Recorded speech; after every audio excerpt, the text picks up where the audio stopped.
Such a good crowd. Thank you. Thank you. Yes. Yes. Such applause. Here we are. It's Wednesday, 3 o'clock. You know that. It might be 4 where you're at. It might even be 2, but we're all together. It's good to be here. How are you, Nick? I'm doing good. Doing real good. Doing real good? Just, loving life. Loving life. Addison, how are you feeling? I'm good. I'm here. Let's go. I'll say Addison adds a little joy to the stream. Oh. And Yeah. good hair.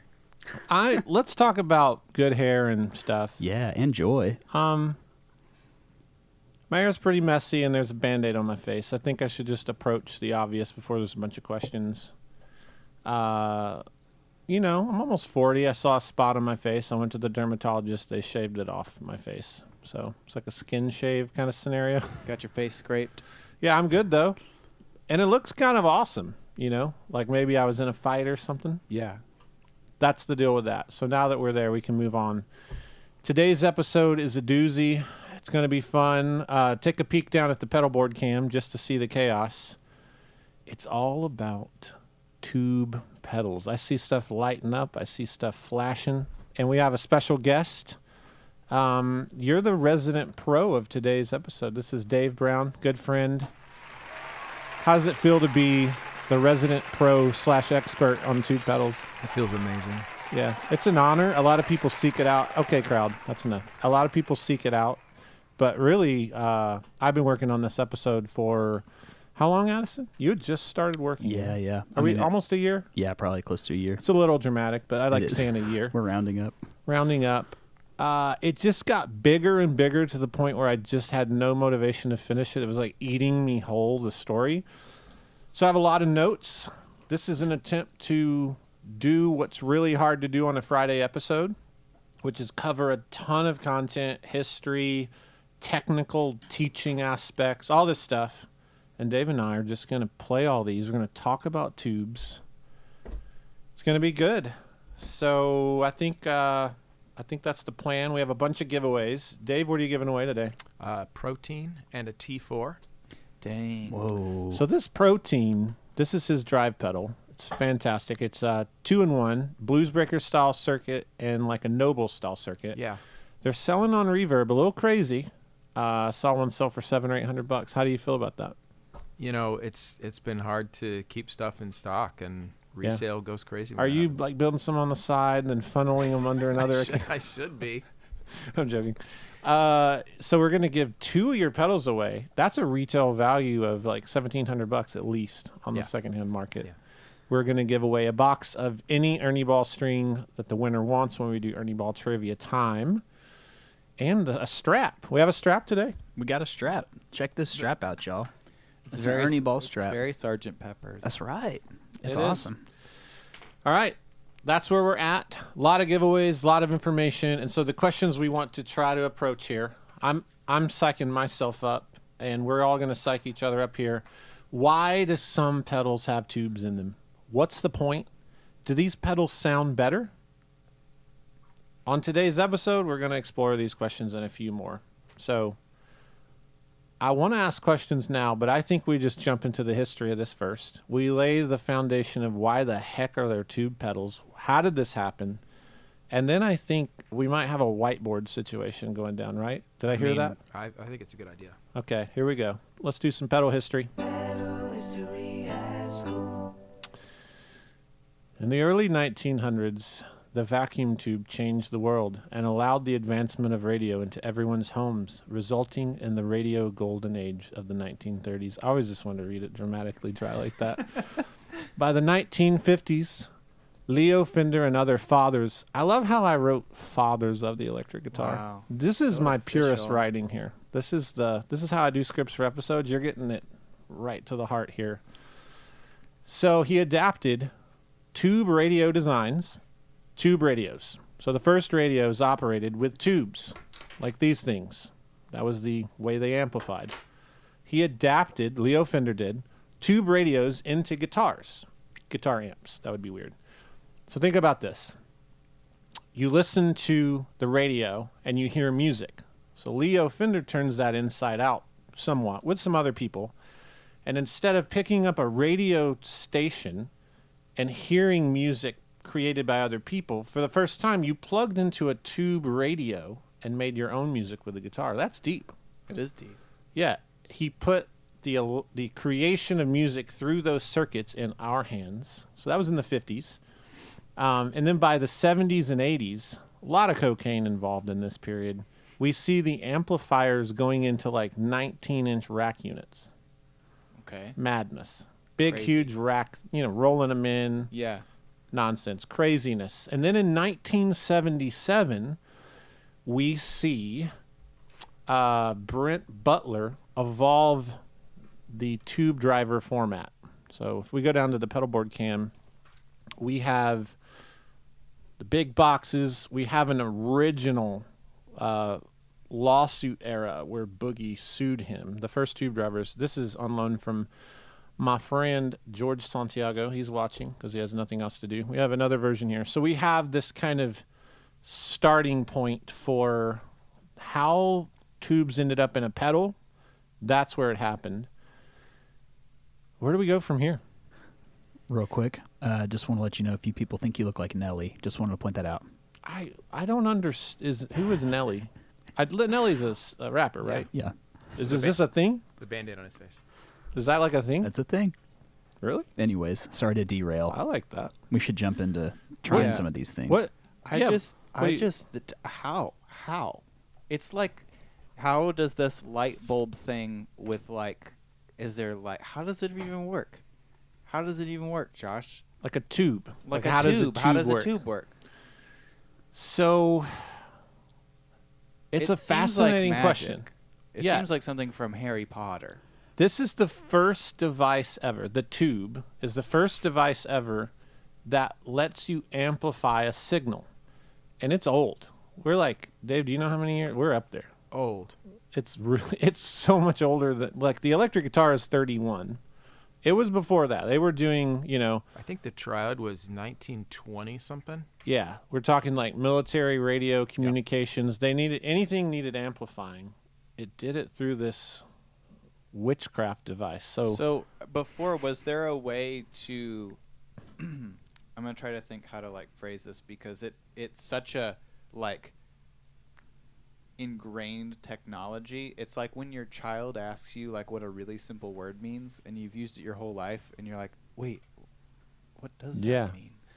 Like, why is the sky blue? And you're like, I think I know, but we think we I know. have to Yeah, we look it hear up. about these tube Yeah. pedals, and that's why, like, is this a gimmick? Like, Right.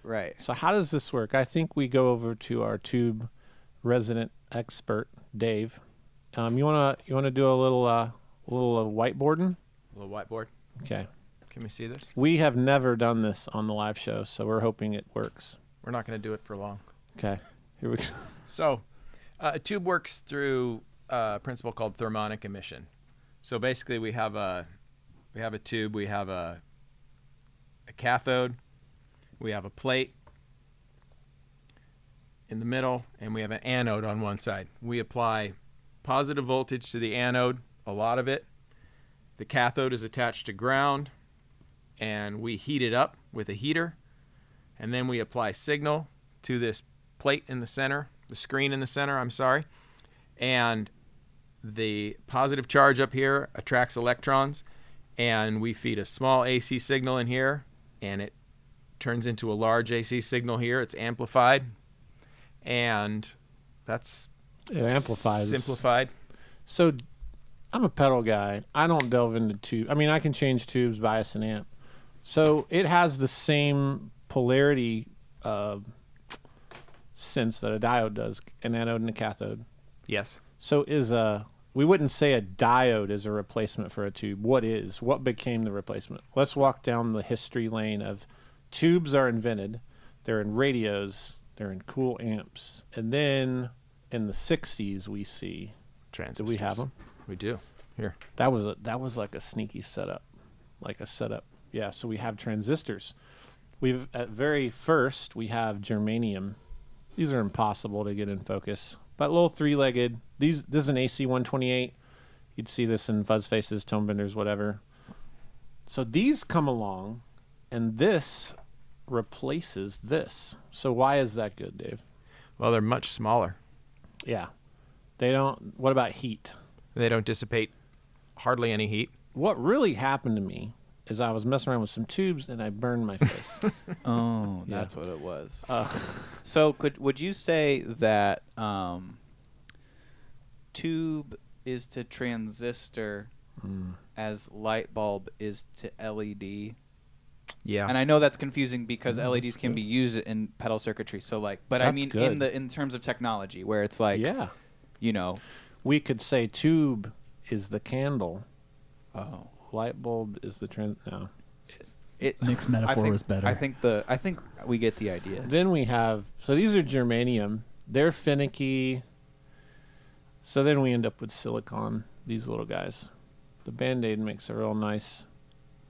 Yeah. So this is the evolution here, but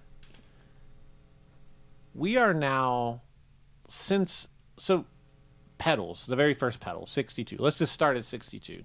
Let's say 1960. Guitar electronics at that point, the fuzz pedals and things are amplifying with transistors. So this is now, what is that? The math, that's like 60 years ago, right? Is that right? 60 is 40 and 20. Yeah. Why are we still seeing tubes and pedals? So this is where we're at. We need to, is this a gimmick? Is this useful? Does that make sense? That Yeah. question? We obviously don't have to be using tubes, but like right now, Vox, I'm excited. I haven't played these. Vox sent us these. Like these just came out at NAMM, right? Or something like that. Really Pretty close. recently, yeah. I don't quite remember. Shout out to our boy Ian. Why do you think that is, Dave? And then I think we jump in and start playing these. Well, I think tubes, we use them in our amplifiers that we like the most. They have a sound, and the sound can be good. There are specific parameters that ideally they're operated within, but Yeah. I think a good question to hold on to, if people can remember this, and especially us here, at the end of this, we need to ask a question and be really honest. We're going to play a bunch of stuff. It's pure madness. If you're here, you're along for the ride. Thank you for that. I think we need to ask at the end, if something has a tube in it, is it good? Does it make it good? Right. Is it necessary? Like that's we Is need it to hit on that necessary? topic, because in the guitar marketing world, everyone that makes something tube, there is this underlying, like there's an underlying thing in marketing that's like, this has a tube in it. They don't have the tube, and it's like, Right. what are we getting at there? So we need to demystify this and try to get to the bottom of, by that standard, all of these tube pedals are going to blow our minds. Right. So Like we should play these and be like, I've never heard anything like this before. yeah, that should happen. That should so happen. let's see if that happens. All right. It I could think- blow our minds, or they could blow up. It could. Is it warm over there? Are you getting some heat off There's of a those pedals? there's a lot of heat dissipation. All right. Let's Yeah. jump right into this. I can see the like steam waves that you see like on a highway when you're in the desert. So if we jump down to the cam, let's start this. We're going to start with the mini matrix. So there's a version of this. Let me just tell you the story right here. Brent Butler is a keyboardist. There's something about Mike Matthews is a keyboardist, Brent Butler. You got drummers making pedals. It's wild. Some of the greatest inventors and people don't play guitar. Very interesting. He wanted a Hammond B3 sound, but he couldn't afford it. So he shoves an old tube Westinghouse home stereo into a Radio Shack box and used it live on a Farfisa organ. Wow. His friend plugs his guitar into it, freaks out. I picture something like from that 70s show, like they're in the basement. Right. His friend plugs in, freaks out. March 7th of 78, he lays out a circuit board for the first tube driver. November of 79, he runs an ad and guitar player for that tube driver, Model 201, a single tube design that included an MXR Dynacomp compressor inside of it. Wow. I am not sure if he actually uncased. I think he literally gutted them and put them in it or something crazy. And this mini matrix, this is like the product here, and Mesa Boogie sues him. And he has to take this branding off. Eric Johnson starts praising these units early in his career in 82. And there's a guitar player quote that's pretty amazing. I don't remember the quote, but like Eric Johnson's like, "This is life," you know, and then everybody's freaking out because this is Eric Johnson in '82 is like, Yeah, it's a big deal. is that like Biebs right now? Yeah. Nelly. Mm-hmm. And then, so Audio Matrix folds in '82, and he leaves and goes and works for Dean Markley. Who's Okay, that? so Who's Dean this Markley? guy, he leaves and works for Dean Markley. Dean Markley makes strings and Oh, amps. okay. They're like a Ernie Ball type-ish thing. Okay. They had a lot of stuff. So this guy, he leaves, goes over there, and they partner. Markley, 85, Brett leaves Markley and then partners with Paul Chandler to market a new and improved tube driver. That's where we start seeing these things. These familiar, you see Chandler on the bottom, you see, you know, different logos and names. David Gilmour gets into this, Eric Johnson again. So I think I'm going to play this mini Matrix. It's hot. I could scramble my face, which I did earlier this week. I am looking rough, but I feel like my hair's a little frizzy. It's rock and roll though, right? Yeah, Right? it fits the aesthetic of Today's going to be rock and roll. Tons of it.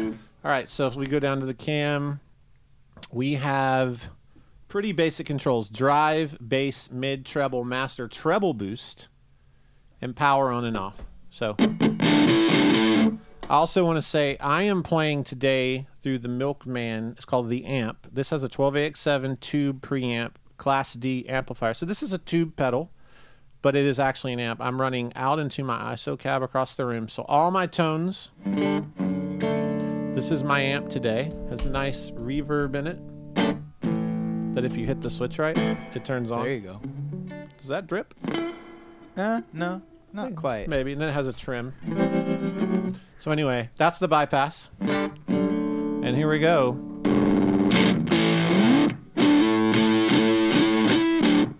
What are your thoughts on this? I like it. It's I have the treble boost on. Let's take that off. I mean, it's gnarly. Gain is max. This doesn't, when I think of Mesa Boogie, I don't think this. So I don't know. James Santiago, if you're watching, maybe you can tell Addison what your opinions of this are because you know everything. I call James all the time. He literally knows everything. Sounds like a fuzz face. Yeah. It's a very like bubbly breakup. That's a good word. Then when you hit the treble boost. So this is the first tube pedal, y'all. It's crazy. How exciting is that, Nick? I feel like Are you thrilled? if I saw the first tube pedal come out, that would be really exciting. But right now you're like. But right now, there's like 400 on the table. I'm like, what's So the what big you're deal? telling me is I gotta sell you on this today. If you can sell me on this, then tube pedals win. But I feel like it'd be surprising. Addison, are you Yeah. excited that this is the first tube pedal? I actually am, and I'm curious to know. Sorry, Nick. No, I said I was excited that it was the It's true. first. Yeah. I'm curious to know, when does someone asked in the comments? This is a great question. When does a tube pedal become an actual amp? At what point is that? This is layers of. Okay. Is that too big a question for Okay. today's live Well, stream? so they're preamp tubes Okay. in these, and so a power amp to drive speakers is a much bigger tube doing much more amplification. Got it. Much more. Much more. Doing higher amplification. Yeah. So, yeah, it's amplifying, but not at the power level to drive speakers with, or not a lot of power. So technically, they are amplifiers. Oh, Yeah. absolutely. Just But a transistor is an a little amplifier different. as well. Okay. Yep. There we go. Yeah. So you would think of these as preamplifiers, Yeah. but you need a power amp to deal with speakers. Yeah. So like when you look at the Milkman, it has a tube preamp, 112AX7, and then a Class D solid state amp on the back end. Like pretty popular method lately. Okay. So here it is, Mini Matrix. This is history happening. Let's do something in A and turn Yeah. our mics off. We don't know where we're going. So, Nick, like, Do we need a setup for yeah, this? can you For- can you master Yeah, this? you know, I was thinking because of just the time period and the setting, I'm thinking we're in the middle of the desert. Our main character's working at a garage. He's fixing cars when all of a sudden a stranger off the street runs through in a just broken into a sweat. And there's something weird about this guy. The way he moves and the way he looks is a little bit mysterious. And before he can be stopped, our main character, whose name is Johnny. That's a good name. He turns around and the guy's gone, but on the workbench is a package. And from the package is emanating a weird pulsing sound. And when he goes over to open it, all of a sudden he's flung through time and space. To 77. No. We don't know where he's going. Okay. But he's caught in a tube of time. Time tube. Yeah. All right, let's do this.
You could feel the really, vacuum of the tube. Yeah, the time and space really just pulling you through. It's tubular. I like it. Whatever. So this thing's crazy. This is like a fuzz pedal to me. Yeah. So you were playing. Let's jump into the. Let's stay on the tube driver thing because they're so famous. We have the big box tube driver 4-knob with. There's two versions of this. I don't understand this. The one you have here, it's like a couple $100, and then there's one over here that has the transformer. It's like 2,000. Crazy Something difference. insane. Yeah. Is there a difference? I don't hear. I don't know. I'll hook it up. Okay. Okay. You walk us through this thing. So this is. I didn't realize there was two different versions. There's a but lot this is that we won't realize today. classic big box tube driver. That's my clean. That's drive up all the way. Trying to kind of compare it to the original one.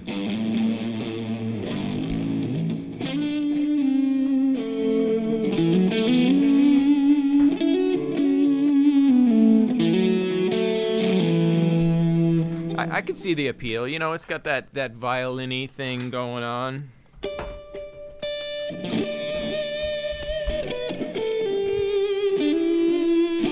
Can you play Cliffs of Dover like note for note? No. Not anymore. Not ever, accurately. So before we jam, let's shoot these out. Yeah. Ooh, we've never done a shootout. Shootout. Okay, here we go. So where I've got the drive setting up all the way like you had on that other one that you had. I don't know. You if have a that's high-low. Yeah. Okay. And where you got your volume? Just noon? I was trying to get kind of. Okay. Let's see what I got here. Well, this is. You're playing gold foils. I'm playing things, yeah. whatever. Be gracious. All right. What? Play like an E chunky.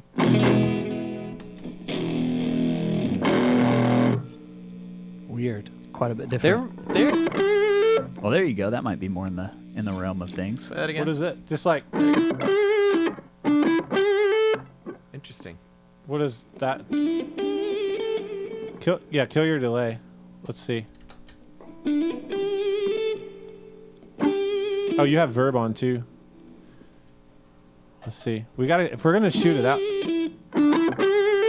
I just way hear different overtones and stuff happening in that one. That's Is that the expensive one, Josh? Yeah. Okay, well, that's why. It sounds better because it's expensive.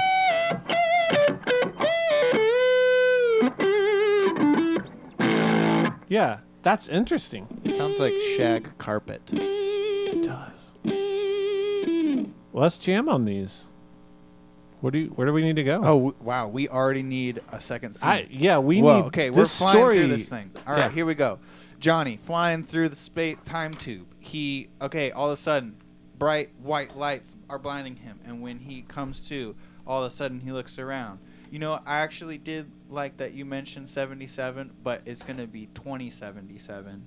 He's looking around. There's freaking hover cars. There's hover cars. People are wearing like tube outfits and like weird helmets because the air isn't breathable anymore. But we got a really bubblegum pop aesthetic going on, trying to keep things light in the world. All right. And he's walking through the street, almost gets hit by a hover car, and a mysterious figure pulls him out of the way, and it's a girl. She's wearing like a hood, and she's like, "We've been waiting for you."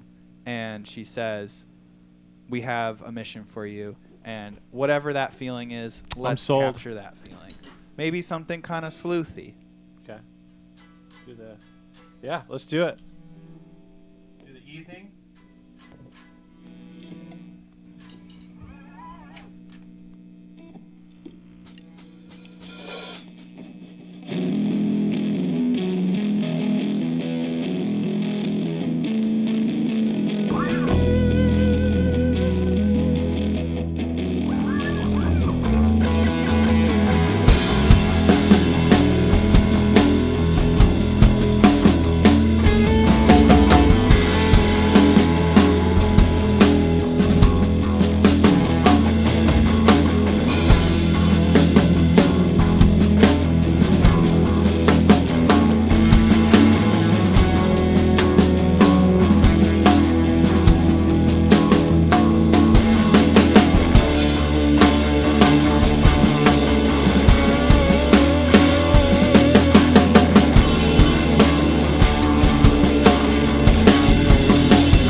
Wow. That really captured the feeling you It would did. get if you were immediately transported into 2777 into like this crazy metropolis. It was strange. I think we transport now to 1982, the year of my birth. Ding, ding, ding. Okay. Let's do this. These two pedals came out together. The Westbury, you grab either one. The Guyatone or Westbury. It's the same pedal, supposedly, different labeling. I can grab this one. You do that one. So the one you have, Dave, these are actually both Andy Timmons pedals. I took them from his house in Texas like 6 years ago. If you're watching, Andy, they're really safe. And honestly, it wasn't like I wasn't stealing them. I just ended up with them. And you said to take them and look at them, and then we lost touch. And you know, you ever have stuff like that happen? Yeah, all the time. It's not that I'm trying to steal pedals. No, it's just like life. Yeah. So we have the Westbury W-20 tube-powered overdrive. What is that one? That's tube. Is that a distortion? This is the Guyatone TD-1 tube distortion. Okay, so these are different. Okay, Guyatone is the mother company here, and then they would OEM for people, meaning put whatever. We could have had a JHS W-20.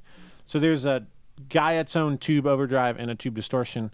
We have the distortion here, and this would technically be the Guyatone overdrive. So we're going to see how this compares. Should be interesting. There needs to be like more jacks on this one and weird angles for how to plug it in. The ins and outs are backwards on mine. Yeah. People are commenting that some of these tube sounds are like neat fuzz tones. They almost get in that Yeah. fuzz territory, which is it's all felt very just buzzwords like woolly, warm. Hey, I also smooth. keep picturing like ground meat, like Seriously? ground beef. Oh, You I'll have know? to picture that on our next jam. Just- I it's just- haven't gotten there yet. Ground chuck, lean. What are you thinking? What percentage? I don't know, Like like a- a good percent. Like a 93.7? yeah, man. Okay, just now- like real fatty. Let's Is make that sure real these- fatty? I don't know. I don't know. No, how that's lean. I don't know how it works. So mine's working. Before, I should have told Dave this, but so these have a 250 volt rail inside, and they don't have a ground on the main transformer, and they have been called a small death trap. Awesome. That is an actual thing about these. See, So there's a risk with live. I feel like that might be appealing to some people. Like they're like, I'm gonna live like I was dying. My pedals could Yeah. kill me. You know what I mean? I don't think that's very fun, but Let's compare these dry. Let's do full gain. So you have the Full gain. distortion, I have the overdrive. All right. Let's see.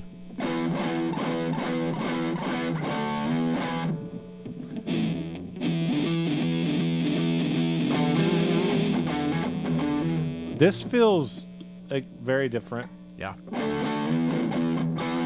That's like chunky, meaty, fuzzy. That's fuzzy to me. it's is it's fuzzy. less bubbly to me. It's smoother. There's another buzzword. That's That's fuzz. fuzz. Straight up Let's fuzz. go half gain. Okay. Let's see. Are the people enjoy this? Is We got 1,700 people with us. if you're y'all. watching this, here's what you're doing. You're educating yourself. You're trying to be a better person, while everyone else who isn't watching it is seeping back into mediocrity. If you're watching this, Man. you're becoming better while everyone else is staying the same. They're dying, you're living. Are you on neck pickup or bridge pickup? Speaking of dying or living. I'm on the bridge. People are asking about NuTubes as well. We'll get there, you guys. NuTube tech. Oh yeah, we got that. Oh yeah. Yeah, what's odd here is like I know how gold foils sound and how they're not actually that crazy different, the Jaguar pickups. These guitars are relatively thin sounding guitars. Right. Yeah, so I actually am not too worried about the comparison of guitar. These pedals sound drastically different. I think Yes. if we had the same Yeah. guitar. Yeah, Like this that's is like I feel That's- like if you just like shoved a pillow on it's top. there's a of, buzzword you know, called throaty. Oh yeah. Is that what that is? Is it? Is throaty the mid-range like that thing? Like Get you in the jugular. man. What we got? It's a you know what it is? Just to keep using food terms, that tone is very gravy sounding. Like it's smothery. Is it milkshake? It's you know what? It could be, but I feel like milkshake would have a little bit more high-end crystalline qualities just because of the cold nature of a milkshake. Yeah. But that's just me. Let's do another. Let's just jam while we can. They can be shorter jams. Yeah, I yeah. know the viewers don't like the jams, so we'll try to Yeah, hurry they those hate up. those. They hate that. Look at my part. hair. Before we jam, look this. at Josh's hair. Look at that. Oh my goodness. Do me a solid, guitar players, and set gain structure because I'm losing volume on you guys. Your cleans are louder than your. We need a stinger that says like we gain do. structure is important. All right, I'm Thanks. gonna call this jam. We're gonna do something. We're gonna do like a riffy thing, but I need some inspiration. Okay, so this mysterious hidden figure takes Johnny into an alleyway. Says we have a mission for you. The future depends on you helping us with a very delicate mission, but you can't know what the mission is, or else that would disrupt the flow of time. And he says, "This is so crazy. I'm so overwhelmed." Oh, and she gives him a face mask to wear because, again, I said the air is unbreathable, and I feel like continuity is really important. People would roast me in the comments. So he is wearing a face mask for breathing. She takes him to an abandoned warehouse on the outside of town, and there is set up a facility where 4 other people are there working on supercomputers with like screens and stuff. And she says, "The fate of your time is in jeopardy, and you have to help us rewrite the timeline, or else in the year 2078, all humanity will be lost." And Nick, we're captivated right now. sorry, I'm just trying to move quick because I feel like we've got a lot to cover here. So, and then he says, you know, what, who are you? And she says, we are the I. Okay. I'm gonna be in G for the I.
I missed that one.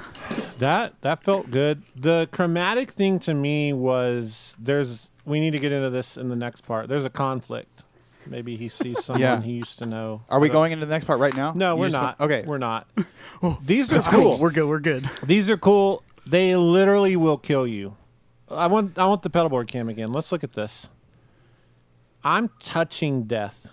There have been people electrocuted. I think that this is what. Here's what I'm trying to say. A lot of you don't appreciate what we do here at the show, but I'm putting my life on the line for this, right? Yeah, You guys are looking at this. I'm not watching this you. isn't Photoshop. No. I am touching a death device, Yeah. right? You are too. Apparently, I am as You well. you have kids. Yeah. You have a business, a thriving business. You're putting your life Do you on the have, line. Dave? Do you have dreams for like the next 10 years? Well,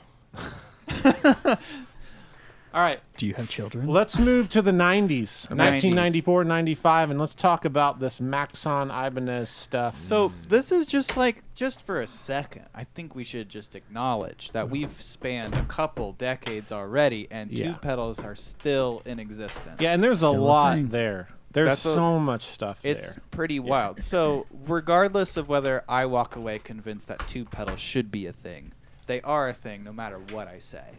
And That is they an have always astute- been wanted by somebody. That they have. Yeah. I'm going to play. So Maxon and Ibanez have this series. If we look here, look on the cam. Some say Ibanez, some say Maxon. So Ibanez is not a company at this point. They're just a brand. Maxon makes everything, and Ibanez is a brand. Just keep that in mind. So there's a lot of the same pedals with different name companies on them. I have the real compressor. So a tube compressor and a pedal. I've never plugged this up. I didn't have time when I bought it. And you have What are you gonna do? You got I have the real Overdrive Distortion. This thing has a little bit of a cult following, right? I think that particular model. There's a later model that's red, triangle thing, and the general forum consensus is it's trash, and this one's nice. Which we don't listen to forums, but you got to state what's known. What's the power requirements? This one's calling for 10 volts. Yeah, I'm seeing that too. Here's the other thing. While you're looking for some 10-volt taps, pedals with tubes, there's an issue. When Dave showed the whiteboard about, there's a plate there, you have to put voltage to the plate. There's a problem because 9 volts for pedals really does nothing for a tube. For proper voltage on a tube, what are we talking here? 240? 100 to 300. 100 to 300. I've seen some really high. Okay. So if you're not at 130 volts. Right. So your pedal power 2 ain't going to put out. Right. I was just going to say, does Voodoo Lab have anything, that's like plugging straight into your wall. Right. So if you're not doing that, if you're going below, you're doing what's called a starved plate voltage. Now, there's a lot of interesting words that you're using. I just think it's ironic that starved and plate. And you've been talking about meat all day so far. Meat. There's just a lot of food imagery going on. So when a pedal, this is not the definitive statement. If a pedal takes 9, doesn't mean it's not full voltage, because there's actually devices that ramp voltage up. We'll get into that later. But a lot of pedals just take 9 volts and they run 9 volts to a tube, and it's starving the plate, and it has a sound. It's a distortion, but the tube is pointless. You might as well just clip with diodes, and there is a sound though. Now this gets interesting because I remember managing a guitar store in Alabama. I feel like I bring this up every week. I'm becoming like the old man that talks about the store. And Roland had released, I think it was the Phantom keyboard, and it had a tube in it. Oh, yeah. And I remember like, you telling me about this. And then we find out It's basically there's just like an LED under it lighting it up. Yeah. And then you see some pedals that are like, they just light a tube up with an LED to make you think it's burning, and they're just using it like a diode. I don't like that. Isn't there a popular pro audio piece of gear that does that? Yeah. There's probably a few of them. Wow. It's all right. not actually So I what we think. have the compressor here. This will be nice to not have to listen to distortion. So this is a compressor? And we're assuming these work. That's the other problem. We're just... Yeah. Oh, the inputs are... Thanks. Thanks for putting the output where the input goes. You go first, I'm sure.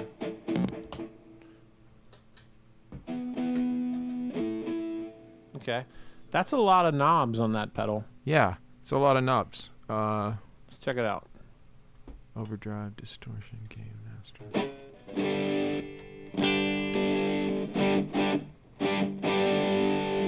It's got a little threshold trim pot back here. Okay. I think it's like a gate. I don't have that on my compressor.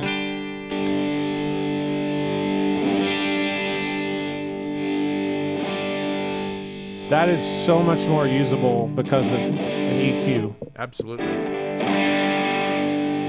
Wow.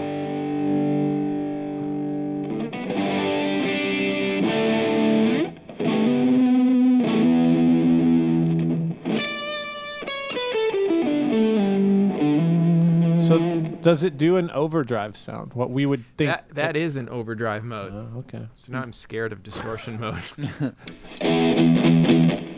Yeah. It's still good. Yeah. It's very bright. I prefer overdrive mode. All right. Here's the compressor, which has a boost in it.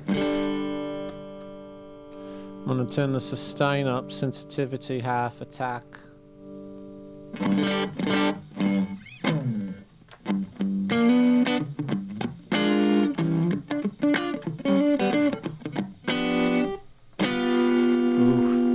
That's very granular to me. That's some compression right there. This could be sick on bass. Oh yeah, it Like could. a nastier compressor. That'd be dope. Compressor. Words is hard. Agreed.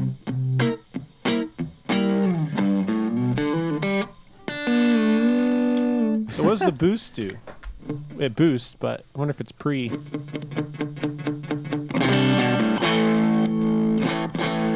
Yeah, let's just max every knob out. Oh yeah. So, okay, here's what's going on. There's just the amp. I love that it's actually called the amp, so when I say that. Thanks, Tim. I know you're watching. I'm overdriving that, which is nice. So I'm overdriving this 12AX7 in the amp with some compressor. So if I want to turn attack, sensitivity. Smushy. I don't know how we're going to make music together with this, because these sounds, you know, I think we do our best. So in this Ibanez line, there's the Tube King, 2 versions of that Tube King. But I think, you know, there's some demos of the Tube King. I think we play these 2 and move on, because we have a lot of history to talk about. This 94, 95. This is a slight variation. There's a hot fact about the drop. Y'all ready? Let's Hot go. facts. There is a slight variation here on the tube driver because Butler himself designed these. The plot is thick. Butler, who did the original tube driver, actually designed these. Later versions were manufactured by Ibanez in Japan and featured a high-quality noise suppression circuit, but they were otherwise identical. And the red reissue is nothing like these units, and it is described as trash by most people. Wow. Which probably means I'd love it. It's a lot of education. That's a lot of education. All right. So Let's, much education. where are we going? Okay. Here we go. Be creative. The mysterious woman in the red hood tells Johnny, we've found that the best way to track time anomalies are through human beings' DNA, not actually through the time-space continuum. Because in every person's genetic code, you can actually detect breakages when there are time-traveled anomalies. And in Johnny's family line, there are 7 breakages in his genetic code. And he's the only person that actually, without destroying the timeline, is able to go back in time and save present time from an evil ruling dictator. And when he looks over on the screen, he sees a face of somebody that he once knew. It was the woman that he was in love with back in the 50s, and she is not a freaking age line on her face. She is completely young. Underneath says a headline, Dictator Alessandra strikes again. And he goes, wait, what? This is the woman I loved. How is she a bad guy? And they go, you have to go back and stop her from going on this path. And so he's like, okay, now I have motivation as a character to do the thing that you're asking me to do that's really crazy. And so they begin to strap him up to be put into the time machine to go back with the device that he needs to be able to find her and stop the bad stuff from happening. All right.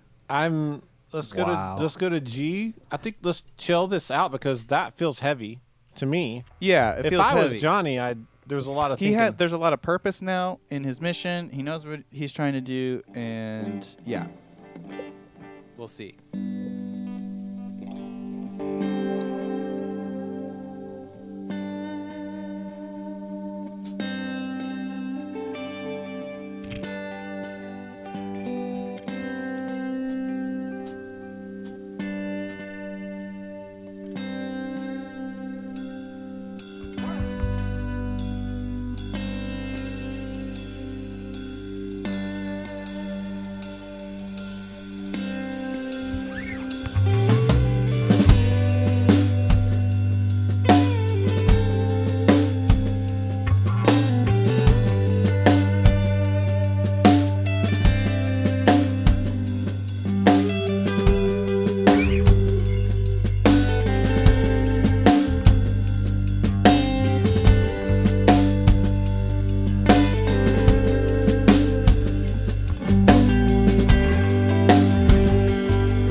feel good.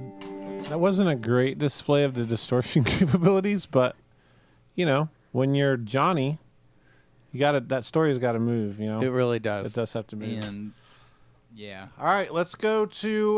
We're gonna go through some different things here a little quick. I feel like the pace is gonna pick up now. Let's do a giveaway. We want to do a giveaway. I want to do a It's giveaway. time do a giveaway. for. Whoop, whoop. Ernie Ball, thank you guys for being awesome. Thanks for giving away strings on the JHS show. We're also giving away this guitar strap from Ernie Ball. It's exciting. So it's very Sgt. Pepper's, as Nick pointed out. So today's trivia question, here's how this is going to work. I'm going to ask the question, and if you're the first one in the comments to answer that we see on our side, because there's a server that it hits, and then we got to see it first. So if you're that person, you win. You just send me an email. So I'm going to ask the question, then we're going to go on a short little break, and when we come back, we're going to see who won and go from there. All right, so here's your question. Is everyone ready? Here goes. What gauge of Ernie Ball Slinky strings did Keith Richards use on the 1969 album release, Let It Bleed? One more time. What gauge of Ernie Ball Slinky strings did Keith Richards use on the 1969 album release of Let It Bleed? Go. Skillshare is an online community with thousands of inspiring classes for curious people at every skill level. Explore new skills, get better at the things you already love, get lost in creativity, and join the millions of other people that are already enjoying this platform. There's tons of stuff you can learn on Skillshare. Perhaps you're a really creative person. There are classes for you. Struggling to find resources on how to start your small business? Well, you guessed it. There are classes for that as well. I wish Skillshare had existed when I started JHS. I could have taken a web developing class and made my first website way better. It was bad. And maybe JHS would be as big as Boss or Electro Harmonics by now. Probably not, and that's okay. It's fine. But there are courses that teach you how to record better audio, how to edit video. You can take classes on graphic animation, so if you ever wondered how Nick does the fancy graphic stuff on our show, you could learn to do it yourself. Nick, if you're listening right now, there is a course called Learn How to Mix Music with Young Guru. Frankly, I want all of our jams from here on out to sound like Jay-Z albums. I don't think that's too much to ask, so go take the class, Nick. Maybe I'll take it too.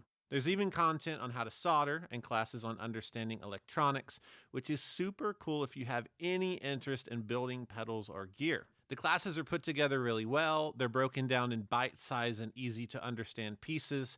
In some classes, they even go so far as to provide shopping links for the supplies you're going to need for that class. It's awesome. It's amazing. It's like college, but way cheaper, and you don't have to get good grades to keep learning. That was always my problem.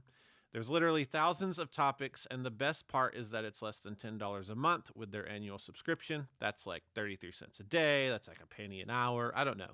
I didn't really do the math because I'm bad at math, but maybe Skillshare has a math class I should take. I'll look into it. At the end of this stream, we'll be posting a link in the description. The first 1,000 people to use the link will get a free trial of Skillshare Premium. Don't go right now. Go in like 20, 30 minutes after the live's over. It'll be there, and you might really like it. I'm glad we had that moment because it just took us the entire time to find the ridiculous power supplies for the next pedals. Did you find it? We did. Yes. We did. That's awesome. All right, Take it we away. have a winner, but before we announce the winner, I'm going to tell you the answer. So the question was, what gauge of Ernie Ball Slinky strings did Keith Richards use on the 1969 album release, Let It Bleed? And the answer is regular Slinkies, 10 through 46. So way to go, Zachary Robertson. You have won. That's the best gauge string, if you ask me. Good job, Zach, or Zachary. Shorten your name. So email me, vlog@jhspedals.com, and we'll get you hooked up with your choice of Ernie Ball strings, a whole box of them. Anything you want. Anything they you make. want. And a strap. I'm going to send you a strap. We're going to send you a strap. I like knowing that Keith Richards just plays tins. That's awesome. He's not complicated. No way. That's No. why he's still alive. He chose to just say, just give me tins. Just give it a 10. While a lot of you are out there doing this 10.5, 9.3, wound G, unwound G, coded, Keith Richards, you know what he's saying? What's he saying, Nick? He's saying, I just play 10s, baby. I just play 10s, baby. Honestly, that's You how know I that, would say it. that famous quote of his, that's, I just play 10s, baby. I play tins. All right. We are now in 2001. We are in New York City. The great Mike Matthews has proclaimed a marketing statement that should shock us, stun us, bring us to our knees, and have us going, yeah, that sounds about like Electro-Harmonics. Here it is. Held by its creators as the greatest product introduced by Electro-Harmonics in over 20 years. The Electro-Harmonics tube zipper. Let's do that top down and look at the tube zipper. Dave, you want to go over the controls? Just walk us through what you're about to have to deal with here. So we have resonance, frequency, sensitivity, master volume, drive, input gain. Then we have envelope up, down. You lost We me. have Tron mode and Trill mode. Wow. I'm sorry, what were those last two? Yeah. Tron mode and Trill mode. Here's a sample of the copy. What I told you was enough, but let me go a little further. Yeah. Just picture your guitar signal being massaged Nope. by a complex set. Just picture your guitar signal being... When I smile, the Band-Aid touches my eye. What? Just picture your guitar signal being massaged by a complex set of filters moving through vacuum tube mazes, energized by two Electro-Harmonics 12AX7 tubes. The tube zipper's patented moving filter. They patented a filter That's control. crazy. I didn't even know that was How possible. is that even possible? I don't know. Tastefully adds controlled analog harmonics. So, Dave, Should I open my want you eyes to now? massage your guitar tone and and just, I don't know. I want to wish you luck it's as all you. well.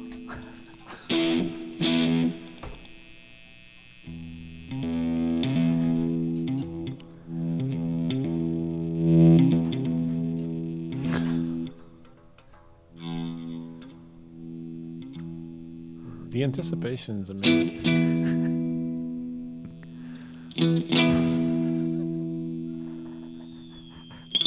Ooh. Sorry if that's hurting your ears, everyone else in the world. All 1,700 of you. Whoa, there's a hot tubes pedal in the zipper format, someone says, Josh, and you don't have I it. don't have that. Hello. I don't have it. It's fine.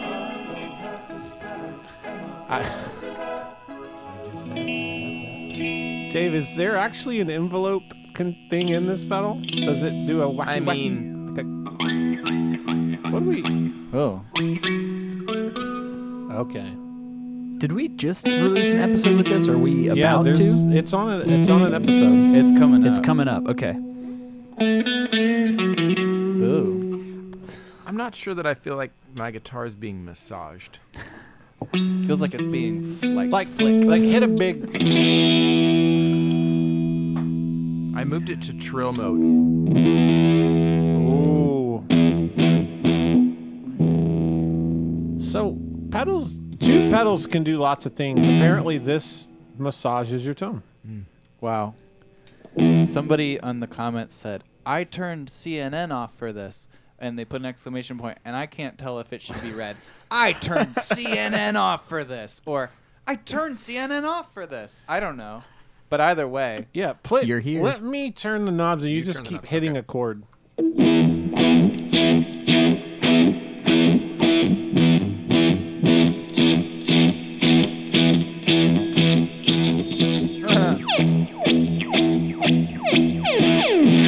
There you go.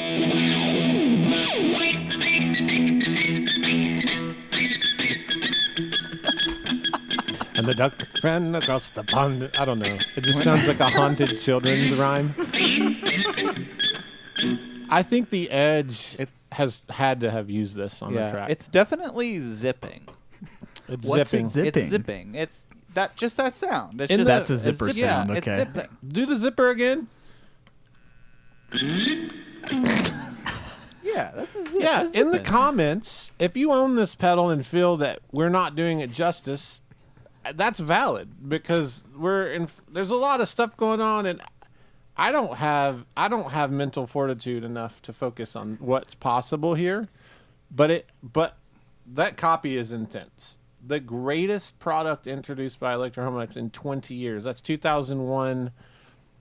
They're literally saying this is greater than like the Soviet Big Muffs and this. Like they're saying this is. I can see why. Yeah. I mean, I think it's funny because it's like greater. Is it just because it's got more knobs? It's got lots of knobs. Here's where we're headed It has now. all the knobs. The Akai Professional, it just wants to slide off. The Shred-O-Matic. I'm going to say this. I'm going to say it once. I want everybody to listen. One of the greatest names ever. Shred-O-Matic. That is pretty brilliant. Shred-O-Matic. There's nothing better.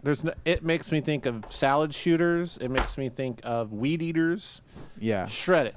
Shred it. Yeah. Shred-O-Matic. You got a guitar? Shred it. You need better tone? Shred it. Yeah.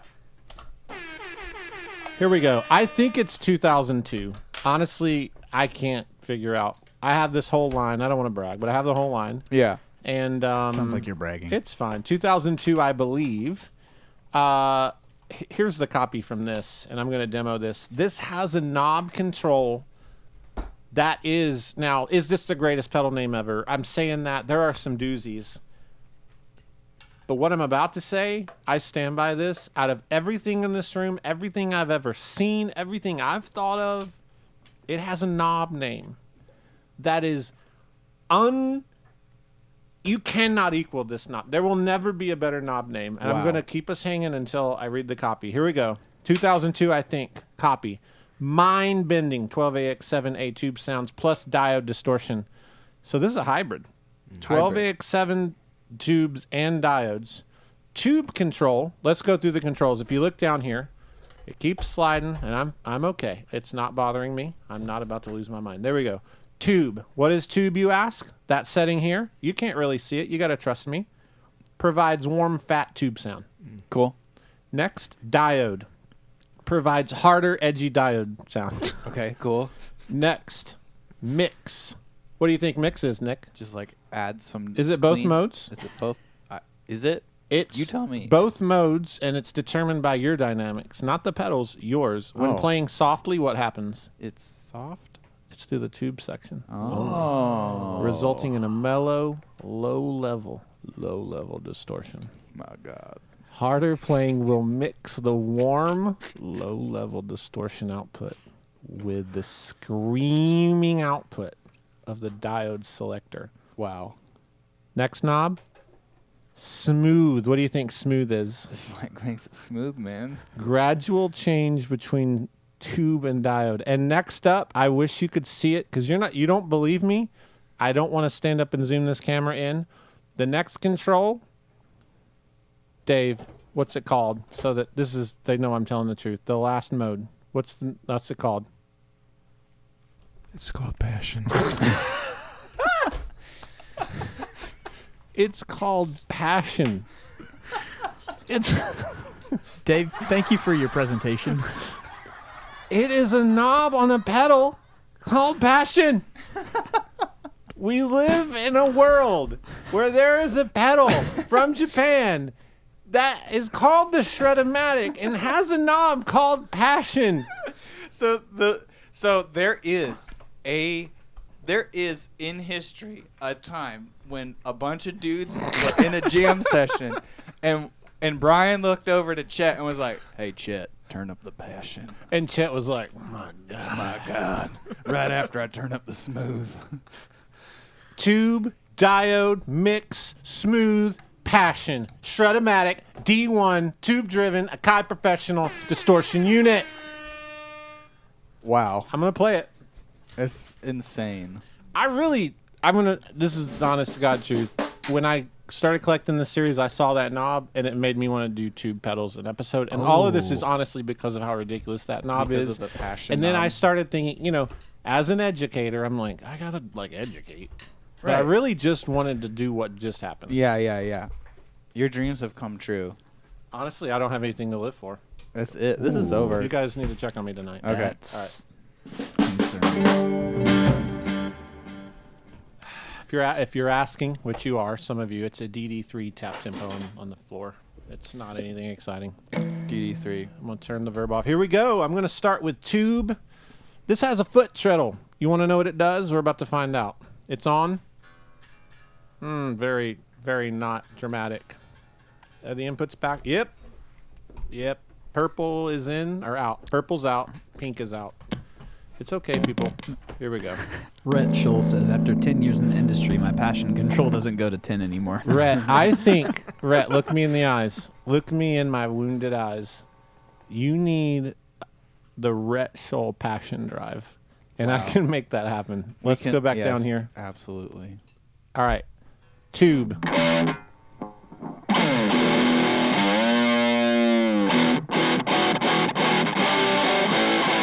So this has a switch. I can assign it to output level, or I can just turn it off, which is kind of humorous. It's just there. Or drive level. You can't set it to control the passion. No. That's Akai, unfortunate. when you reissue this, and you will because everybody's rebooting everything they've ever done, you're the next Disney, and when you do the Shredomatic D2, we want to see passion on the foot, right? Yeah. Foot passion. We want to see that. That's what we require. Here's tube. Diode.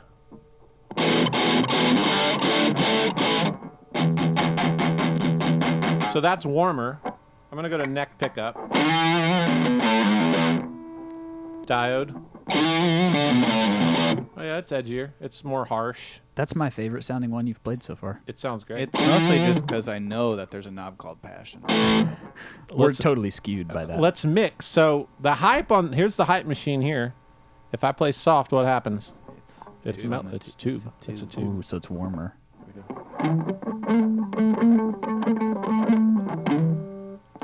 If I play hard,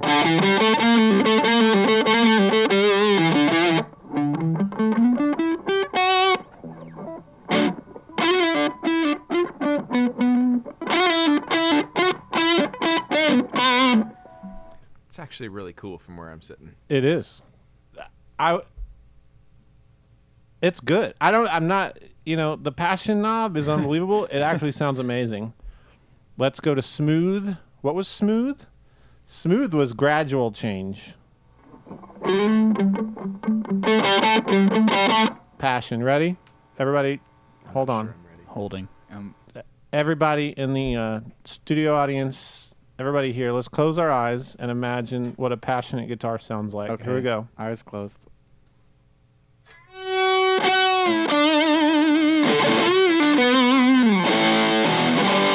Man, it took me right there. Wow. Amazing. Let's add a little delay.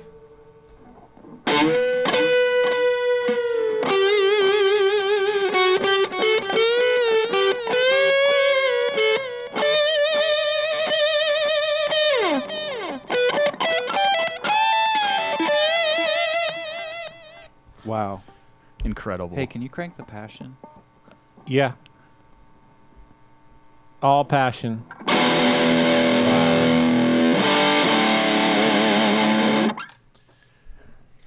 Dave, what do you got over there? I think we're headed to 2004. That's what it looks like. Is this what's supposed to be next? Yeah, you're doing good by cheating on my notes. That's what I meant to do. 2004, we have Guyatone Japan, Tokyo Sound Ltd. They release the Flip series, FLIP. There's a lot of these. We have 3. Let's demo these 3 by themselves. Okay. You go. What do you got? I got the Funky Box. Funky Box.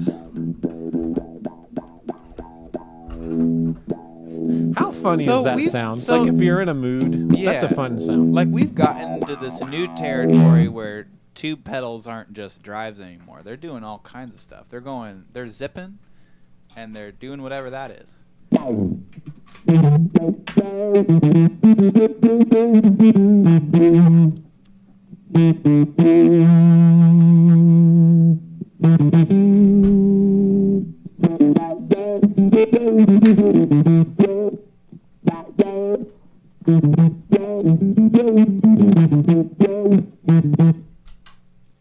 Wow. Feels funky.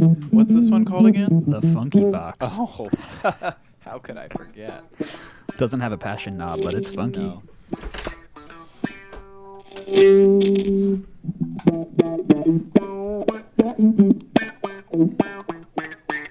There's virtually zero information about this line. I know it's 2004-ish because I could find some like dark web links from an old review. Nice. You know, it's late at night. I'm on the dark web. I wake the kids up. They come down. They're like, "Dad, what are you doing?" I'm looking at Guyatone 2004, trying to figure it out. Wow. Funky Box. How Funky funky Box. is it? Ooh, that's pretty funky. Yeah, keep it going. I like you guys jam on that. That feels Yeah. good. I don't need a jam. What key we in? It doesn't even matter. E. Yeah. It doesn't even matter, man. It's funky. There you go. I got the Funky Box. It's a funky box. It's a funky box.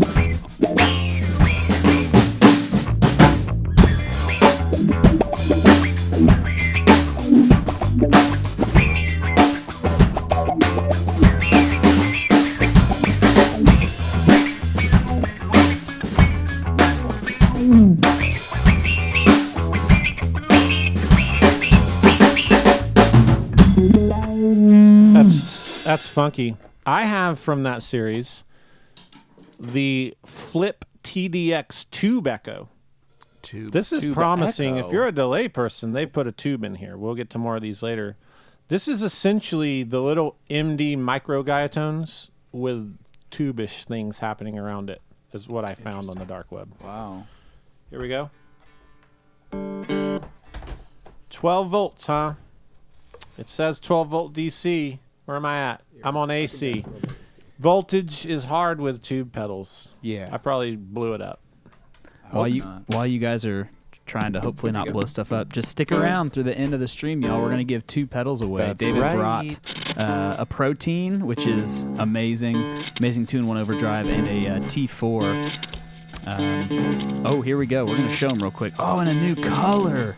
Oh my goodness! Look at this. We're giving this away. We're gonna give this away. What is this horror? Honestly, that's happening? I This is don't just like, I don't know how to stop it. It won't stop. wow. This is maybe the next jam. Maybe this is part of the next jam. It's getting louder. Make it Go, stop. go ahead. No, that's it. We're gonna give away some pedals. We're Stick giving around. away thousands of dollars of stuff. Right. All right, here we go. Delay time. Let's do max delay time. It has a tape simulation on it.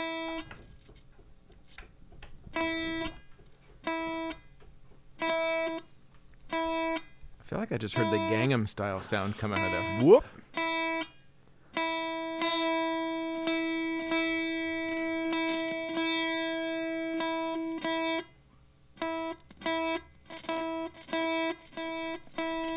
It,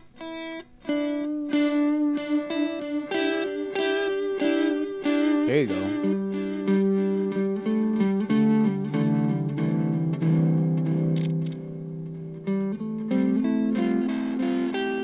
There's some crispy stuff going on. This is kind of I amazing. like it.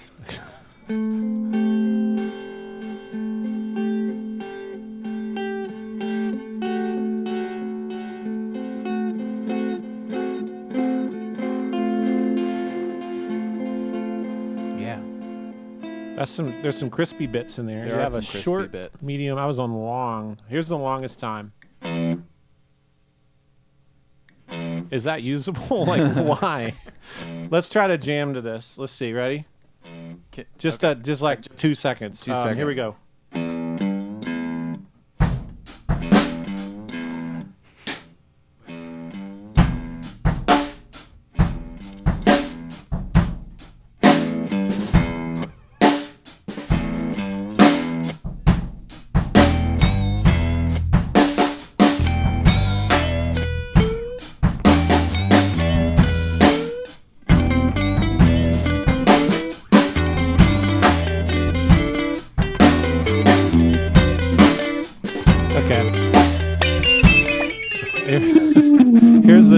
time Wow. will do.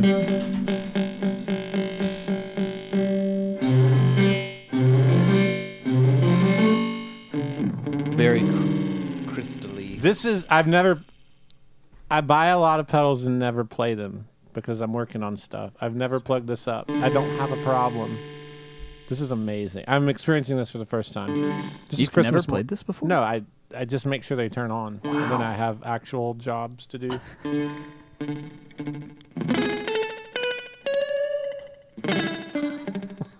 Wow.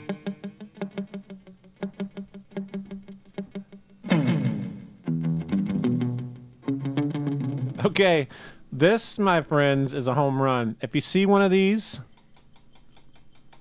you should go for it. Yeah, and don't blame me for the prices. I hate that. You would have never known about it. Yeah. You can't do that. All right, where are we at? Hell Monster. We have another Flip series pedal called the Hell Monster. That's another just super great name.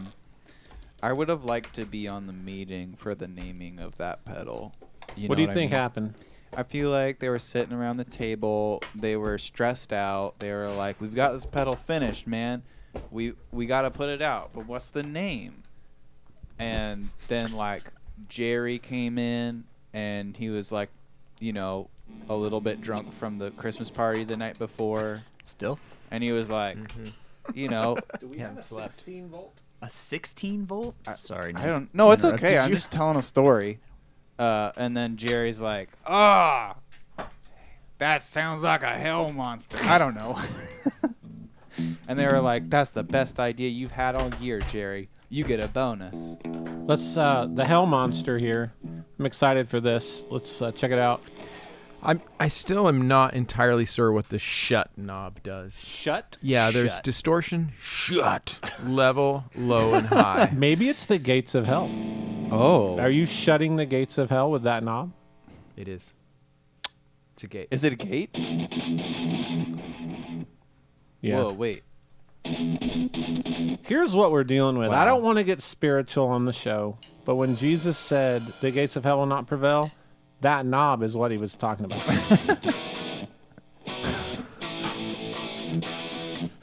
Nick, you okay over there? Let's.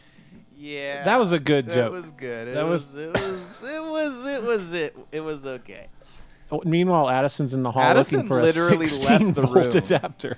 Y'all, the power is insane on these. So play this Hell Monster. Is that fully shut?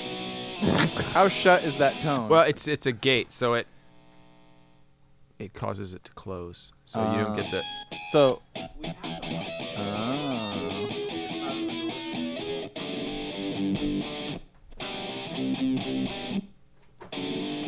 That's pretty intense.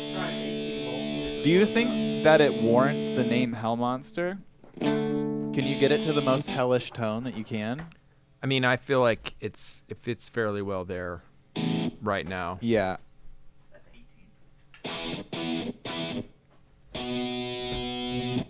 Is that one AC? I don't know. This is the part of the show where people wander around trying to find voltage adapters for things. It's very exciting TV. It's best when the gate cuts off in the middle of your chord. That is really when the gate is best used. What's nice about it is it's like it kind of is like hey, stop. And shut. Yeah. You know? Okay. I wanted to play this because it's the first tube pedal I ever saw. It's the twin tube. I interviewed. I'm going to do a bio on Seymour Duncan. I personally think Seymour Duncan has some of the sickest pedals that no one seems to talk about, and I want to help with that. They're amazing. The original designer has been with them from day one. He's a brilliant dude. I was on a panel with him once. But it needs 16 volts, and we're going to give up right now and move on. Okay. It's fine. It's a great pedal. This runs at actual tube voltage. It has a really expansive, nice feature set with the channel select. It's a really nice rack mount quality tube pre. Like, the dude knows what he's doing. Anyway, got to move on. Got to cut our losses. You know what I'm saying? Yeah. Anybody? Yeah? Yeah. Yeah. Let's go to before Strymon was Strymon. They were called Damage Control. They were large. They had handles on them. And guess what, Nick? What? They had tubes. They had tubes. You don't say. Let's take it over to Dave. Take it over to Dave. So what do you got in front of you? What's the name of that pedal? Have you ever heard of the name of this? So I've got the Damage Control Timeline. You mean like the Strymon timeline? I mean, it's spelled the same. Is it it's the same company too? It is the same company. They rebranded, but this is the original timeline? Weird. Wow. What? Let's check it out. Mysteries.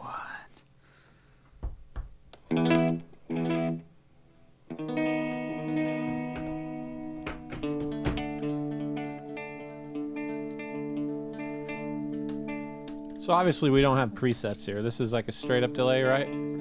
Was that the sound of you tapping in the tempo? That felt like a really tough tap. It's a very clicky tap tempo switch. Yeah. It'd probably be easier if it was my foot.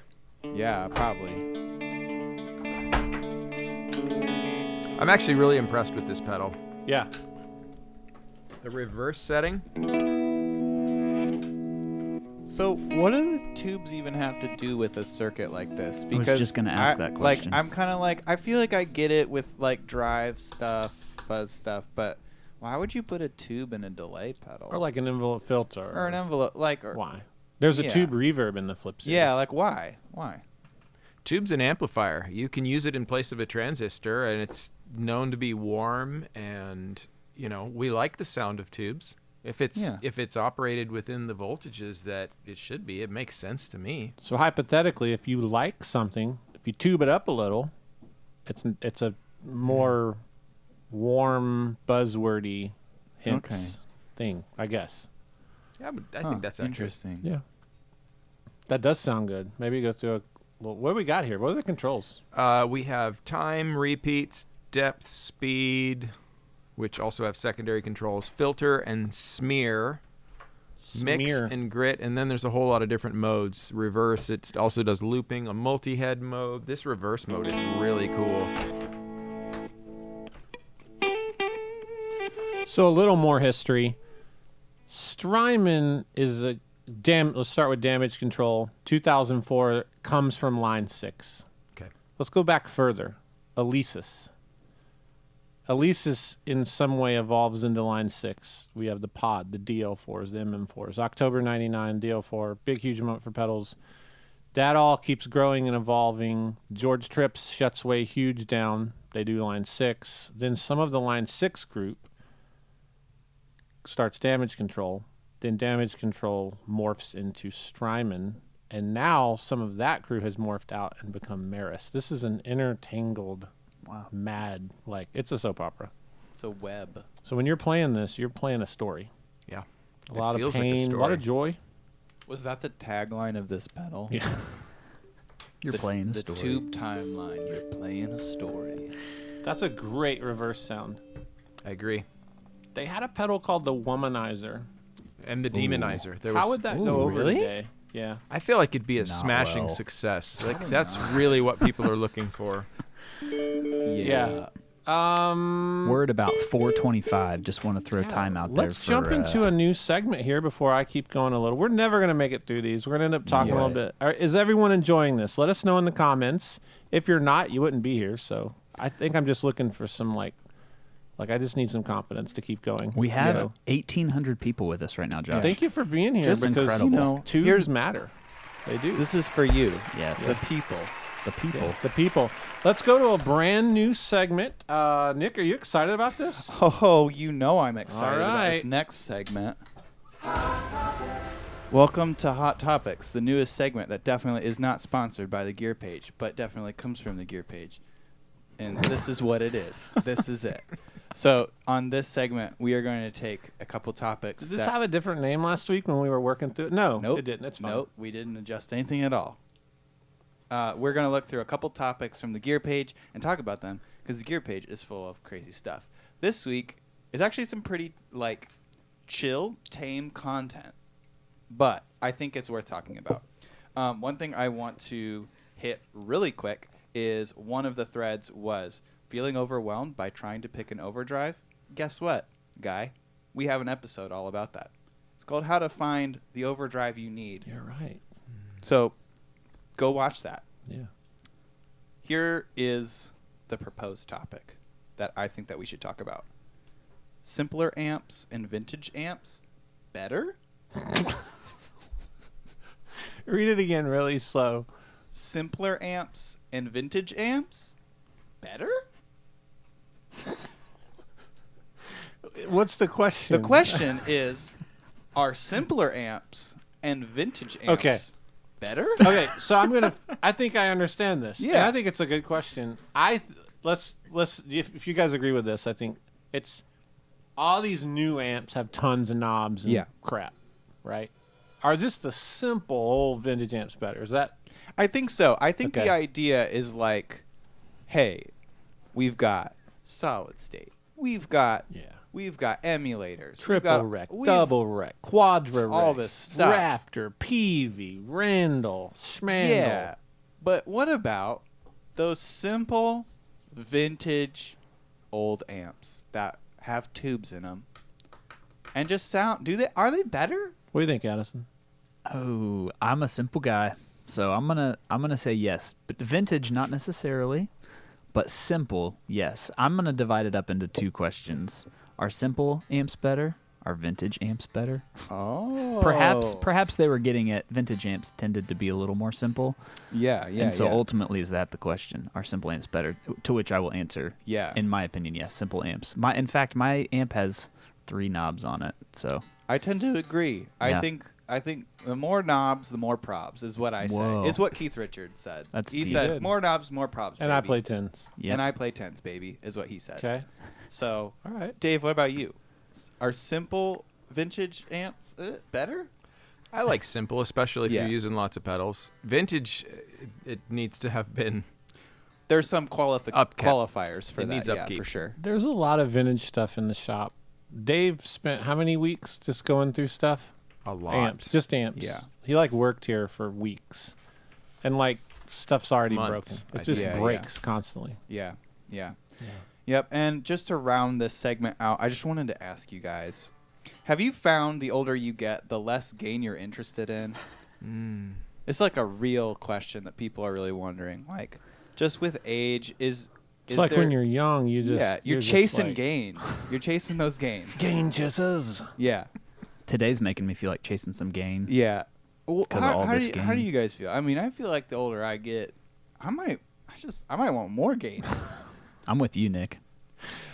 The last enjoyment I had from guitar was putting my guitar in a step down open dag dad on an acoustic. I've become a dad. You're A dag dad. A dad dad. Oh, wait, where's the sound? Here it is. Hold on. Oh, didn't work. Nope, not working. Sorry. Anyway, yeah. Yeah, So I think I don't know. I think that I want less. I wanted a lot of gain in my younger days. My Yeah. foolishness chased the gain, but my wisdom has found peace in less gain. less gain. Wonderful. Dave, why don't you round this out with your thoughts? Less gain, more gain. How you feeling? I think there is a real thing where, as players mature, they tend to use less gain. Yeah. There's nothing wrong with gain, No. but Yeah. So high gain could be seen as a symbol of immaturity. Yeah. now that's not what I said. Go follow Browne Amplification. No, this is good. Yeah, this this is good. great. I want to wrap up. You didn't ask me how I I, didn't felt ask you. about simple. Oh yeah, I Well, didn't. there's I a thought- song I'm that sorry. I feel sums it Okay. up. Ready? Yeah, here we go. And be a simple kind of amp. Right? Is that good? Yeah. I think that, that's for sale right now in our bookstore. I think that there's a reason I love Milkman, Benson. They take Totally. the old thing, like the Loud is More Good amp, just a few knobs. They take the old thing and they make it work without falling apart. Yeah. And like if it rains on it, it's fine. That right. Like it's right, not right. going to be cardboard and fall apart. I love that. I Well, like simple. this has been Hot Topics. And now it's Old Topics. All right. That jingle sounds awfully familiar. I don't. I'm hungry. You ever had a Hot Pocket? It's I have. definitely not derivative of something else, or maybe a direct ripoff. Not this. I'm not going to play this honestly because it concerns me on many levels. Tube soap.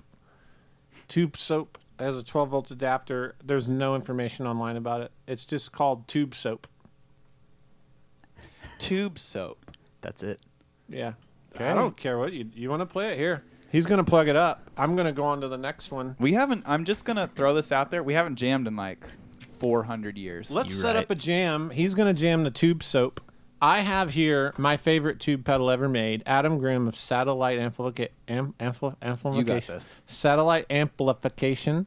I was doing the LA Amp show with him, where a lot of people, and I remember going to his room, got one of his amps, and then he had these pedals. So he designed these. He has this strange little part. He found the guy that made this transformer charge pump of sorts, and it takes this takes standard 9 volts, and it's like up to 200 volt plate voltage inside the Wow. pedal safely. I'm not even sure if I totally understand You what don't that have means. to. You just have to trust. When you don't know how something works, trust someone who does. That's freaking deep. Okay. What I like about this is it actually has a beautiful overdrive ability. So here's the here's the amp. This is by Bravo Audio. Is that right? The tube Tube no, Soap. Sorry. Oh, the tube soap's by Bravo. So watch this. It is it feels like a nice tube channel of a basement or something. I wonder if there's a story behind the soap. I don't know. That's that one. This is called Eradicator. Not to confuse these two. Sorry, I confused all of us. Oh yeah, did we get confused? Okay. So this My is bad. a great overdrive pedal with gobs of headroom. Let me just slam clean tube preamp into the Milkman. So this is a tube boost right now.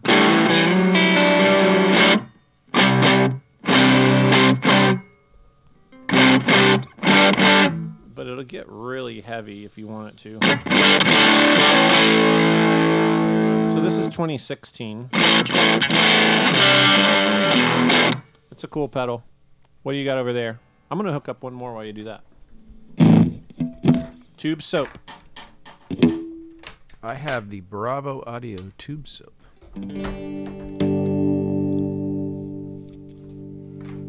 It is running a really high output adapter.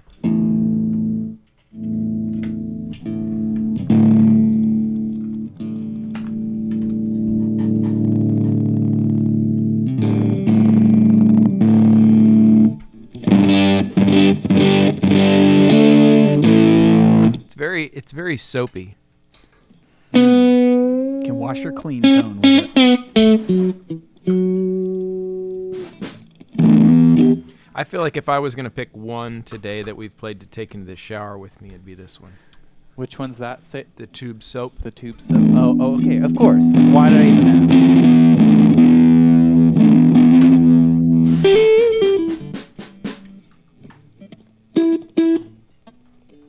It's pretty wild. Okay, that's the tube soap. Tube Soap. I have the can't get it to turn on 12 volts DC. Is this positive center? Do you need an adapter? These are so wait. What is this? Is One this of those is that Yep, should be it. That's it. Yep. Power again. This is Craziness. tough. You can't just. There's so many The variables. power here. dynamics of this episode have just fluctuated from having it to Again, not. if you're watching this, you're a real trooper, and you also know we're giving away some really. Yeah, cool pedals. that is still happening. We're In gonna case pay anyone we're forgot. paying you back for your commitment. That's or, right. Or Dave is really. Power in the blood. All right, here we go.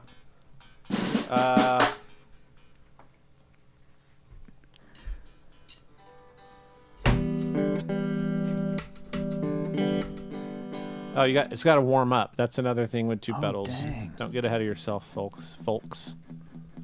It's like an old. So this scene. is 2016 Aspen Pitman Designs. Can you see it here?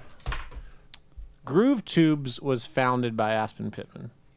Okay. And he passed away, and his daughter is carrying on his line of design. So Oh, it's wow, that's pretty cool awesome. story. Yeah. They're in Colorado, I believe. Tesla was there. So this is probably has nothing to do with that. But Some of the, I believe Butler was there as well in yep, Denver. Is that was right? a part of the Butler story that Nice. could be an entire documentary. So let's see here. Gain staging for Addison are trying to. Here is that's the black section here.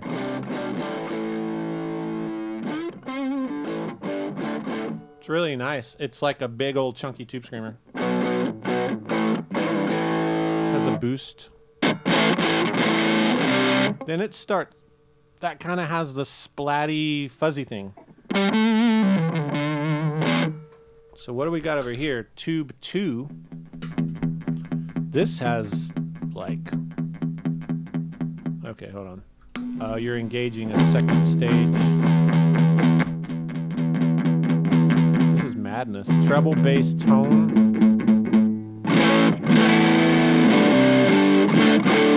It's really tight. Like it sounds like probably a Marshall-y kind of.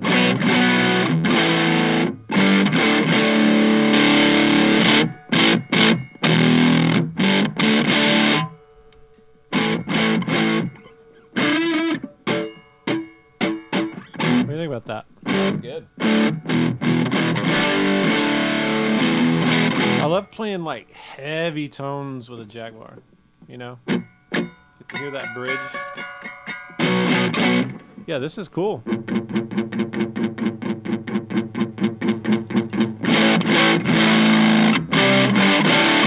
Y'all want to jam? Yeah, Let's do a jam. let's do it. All right. Yeah, I'm gonna live there. Love it. Let's just go to the key of D and not overthink Sweet. this. Like, let's do like 1, 4, 6 minor or something. Hot. Oh, we need to continue our story because we can't leave it on a cliffhanger. Oh, yeah, we gotta. Yeah, we gotta do this. Okay, so here we go. It's okay. I guess we had a season break there for a second because if you guys remember the details of the story, remind me because it's been a while. Okay, so Johnny gets. Oh, okay, yeah, he's getting strapped up to go back in time. All right, so Johnny's getting strapped up to go back in time. He asks the woman in the robe, "Hey, why did my girlfriend go so bad, and how come she's still alive?" And she says, "Because in your time, an alien race called the Spore invaded the planet, and they injected her. They chose her to be their leader, and they injected her with mind control spores, and they are using her as a host. And because her dad was like the mayor, and then like whatever, and then anyway, so they're getting ready to send him back into time, but just as that's about to happen, the future cops show up, and they start lasering down the place, and they start running, and she's like, "Go get in the time machine," and he's like, "Okay," and then they're like, "Take this box with you, it'll help you disinfect her, and also here's this other thing, and it'll help you get back to your time." And then he's running away, and as he's running away, the time machine gets blasted by a laser, but he just makes it through, and he finds himself in his current time. He sees his auto shop. Whoa. He's running towards the auto shop. He can feel his atoms coming apart. He has not made the travel well because the machine was damaged. He's runs into his garage. In the distance, he sees his girlfriend's red Corvette, which is a car, driving up the dirt road. And as he's running, he sees himself fixing a car, and he runs through the garage and leaves the spore extractor onto the thing, as well as the time dilation portal, and he realizes, oh, I was get it? He was the guy from the beginning. You wrapped around on It him. wrapped Full around. circle. It's full circle. That's the Unbelievable. twist. Okay, let's jam. Okay.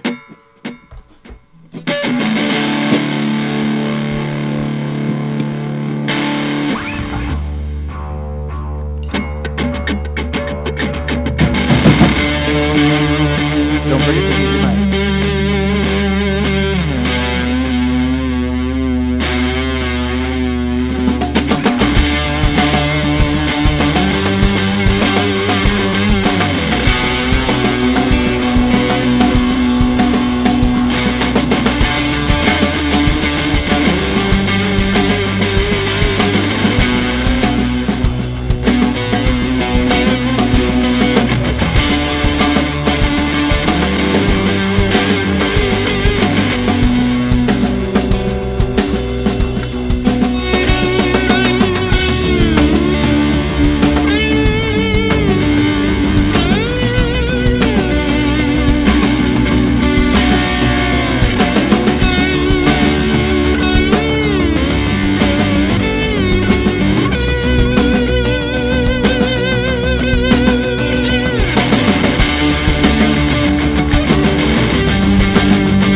That's a cool pedal. Let's do like the quickest rapid fire through some of these. Ready? Let's see what we can Perfect. do. Tube Pilot. TC made this. It is a tube driver derivative. Is that the word? Yeah. It's like $30. Has a real tube in it. You might not realize this has a real tube. Yeah, just strum a few chords there. That whole series is killer. Yeah, that whole series is really great. I'm going to talk about this while he's doing this. In 2018, Ibanez releases a new take on the Tube Screamer that came out originally in 78. So the Tube Screamer actually came out at the same time that Butler put a tube in a pedal. Wow. But their Tube Screamer didn't have a tube in it. Irony. So they do the NuTube technology. I got to be honest, it confuses me. It's a solid state tube, which it's just like a tube alternative. I got a little bit about NuTube for you. Talk real quick. about it. So I got this email from Ian. Ian works at Korg, so shout out to you, man. Thank you. He said NuTube's a new tube type designed by Korg R&D and Did used you just across. say NuTube is a new tube type? Did I ever? Wow. Thanks for catching that. So are they using it in the Vox? They are indeed. So it's used across Korg and Vox products, and it packs two 12X7 style tubes into a much smaller component that's easier to incorporate on circuit boards, dissipates less heat, and it's actually rated for about 100 years of life. 100 years of life. Pretty crazy. So yeah, the Valve Energy series, which is the Vox stuff that we have that Josh is plugging up right now, it provides like the feel and harmonics of a tube amp using an all analog signal path and a new tube. So that's Pretty cool. these. Yep. These are brand newish, the Vox series. I have the Silk Drive here plugged up. So instead of playing the new tube, it's cool. It has a sound. You know, Play the Vox. I'll play these newer ones. But Yo. let's hear this Tube Pilot.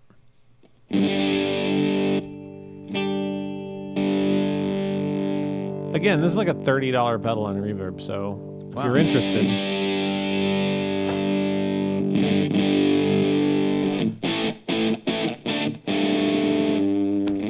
That's Yeah. a cool sound.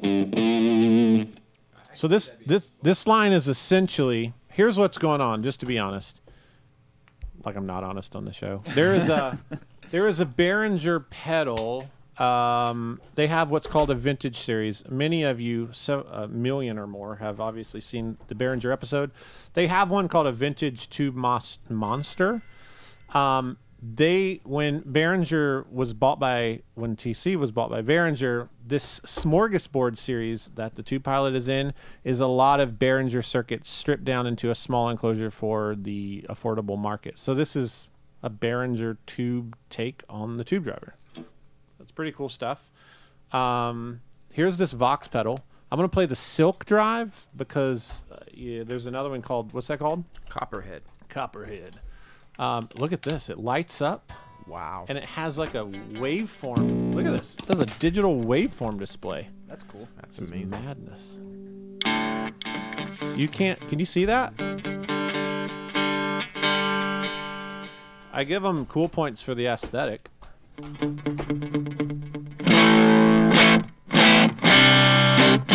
Okay, this is extremely different than anything we played. It feels more like modern, like that's nice. It feels more normal. Like it doesn't, a lot of these have just felt fairly extreme.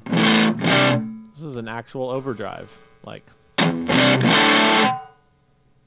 very cool. That's awesome. Cleans up. Yeah, we might have to do some more on those. What does that guy sound like? The Copperhead Drive.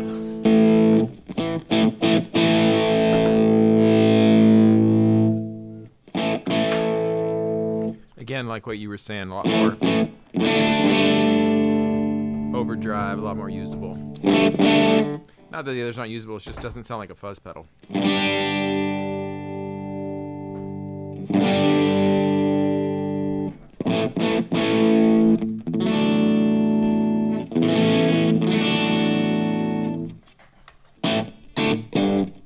Yeah. Cool. Next, we have the Plasma High Voltage Distortion Unit. Now, the marketing on this says it's not a tube pedal, that it's something even more special. So it's basically, it's a revolutionary approach within the realm of overdrive distortion as it is unexplored. It's an unexplored method of clipping signal Instead of using LED diodes or vacuum tubes, the plasma pedal transforms the live signal into a continuous high voltage discharges with an xenon-filled tube. Xenon, I can't pronounce that. That was a Disney movie. In essence, you're playing a bolt of electricity. Just look down here. I have to say, this is my favorite tube pedal. I just don't know what's going on in the circuit, and I don't know what to think. I don't know. It's got that Velcro fuzz thing going on.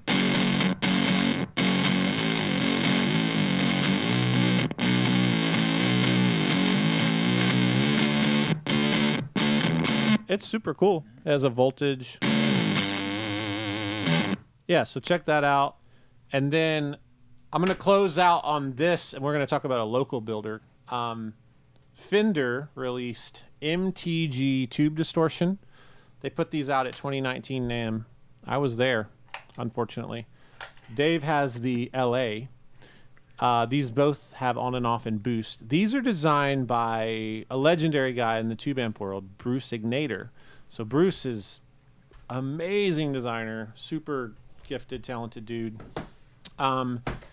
Basically, he found a massive stash of these 6205, what are they called, Dave? They're like the little Pinto tubes. He found like a massive military stash of these. And so inside of these are these little pintoed high voltage tubes. So I'll demo the TG and then you play the LA now. Let's see what they sound like.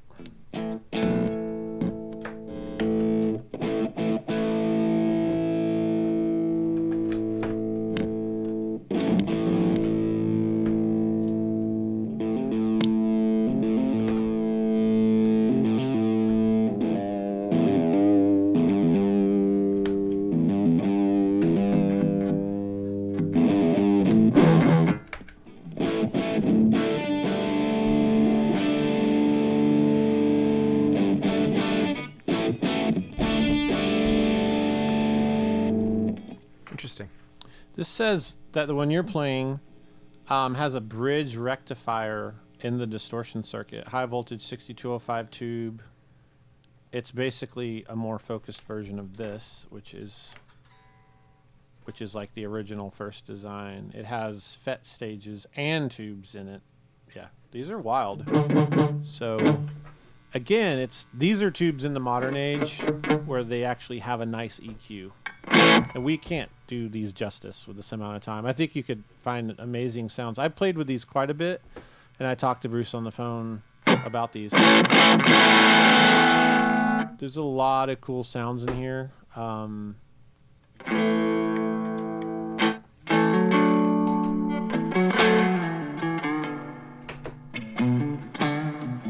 that's off, if you can see on the pedal cam there.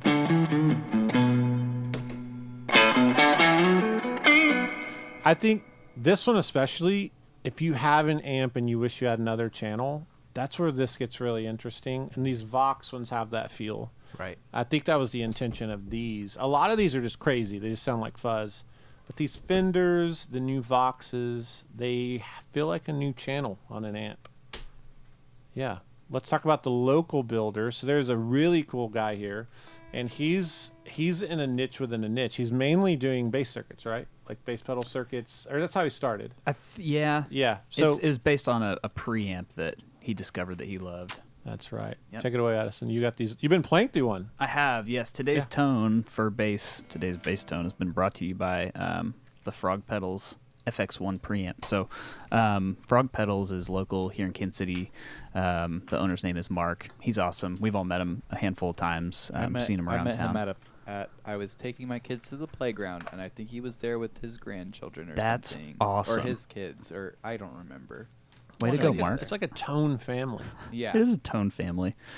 So he created this really cool pedal. So his kind of flagship thing, a little bit of background. So he's in Kansas City. He had a budding interest in electronics as a kid, and then spent a lot of years in offices and things working on computers and office equipment. and that was after he attended the Electronics Institute. So that's pretty cool. And then fast more than forward, I've ever done. I know, right? Way to go, Mark. You're beating out Josh here. So fast forward, he started playing music in his 40s, which is kind of unique. And then he got turned onto this thing called the Alembic F2B preamp, and I just learned what Alembic is.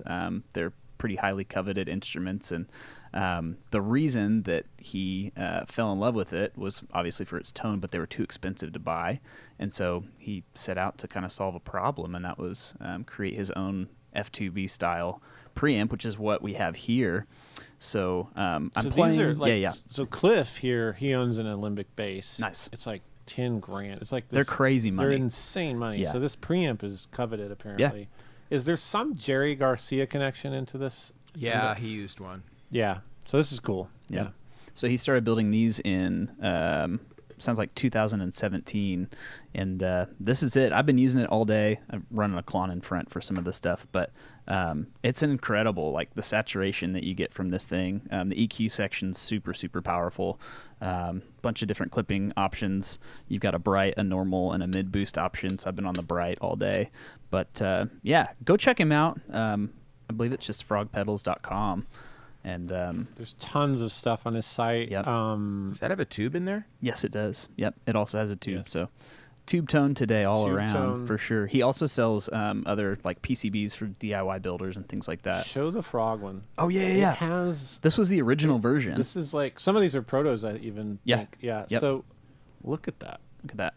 It has a metal frog tube protector. So this is the new one that you can buy now. It's called the Ruggedized FX1 preamp. So same thing, just tubes on the inside now. So it's, hence the name Ruggedized. You want to take like a 30-second stab at showing the bass tones on? Yeah, for sure. Absolutely. What I've seen is several people online talking about these, like, amazing for bass. Yep. And he has some other bass. He has something he was telling me. It might be like an Ampeg. Something. It is. It's a something- B25. B25. Yep. Yeah. So we've got a proto of that in here. But yeah, go check out his site. He's got all kinds of stuff. And for people that are like, oh, I want some DIY options or resources, that'd be a great place to look. So all right. So here's my clean tone.